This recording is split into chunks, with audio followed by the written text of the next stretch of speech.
দেখেন ইসাখালী চরের 17 নম্বর ওয়ার্ডের গলাচিপায় যে ট্রান্সফরমার চুরি হয়েছে, যে চোরেরা চুরি করার পরে যে কিছু পরিমাণ যে ক্লু রেখে গেছে, ক্লু গুলো দেখেন। এই যে ট্রান্সফরমারের ভিতরে যে কি ধরনের জিনিসগুলো দেখেন, এই যে জিনিসগুলো এখানে ফেলে গেছে, এখানে দেখেন সম্পূর্ণ করে আমি আপনাদেরকে দেখাচ্ছি। দেখেন এই যে এখানে দেখেন কতগুলো, দেখেন এগুলা কি না কি, দেখেন এই যে এরকম, মানে অনেকটা এর মতো, ট্রেনের মতো, কিন্তু খুব দেখতে দামি মনে হচ্ছে।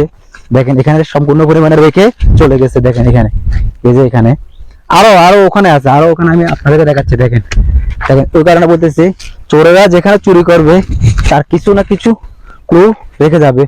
ওই ক্লু গুলো ধরে যদি মোটামুটি এগুলো যদি যায়, তাহলে ওই চোর চক্র গুলোকে ধরা যাবে। দেখেন আমি আপনাদেরকে দেখাচ্ছি। দেখেন এই জায়গায় কিছু ছিল, ওই সামনে সামনে এখানে দেখেন,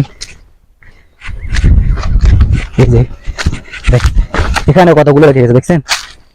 দেখেন এখানে আরো অনেক, দেখেন এই যেগুলা, দেখেন দেখছেন, এগুলো অনেকটা ব্লেডের মতো, দেখছেন?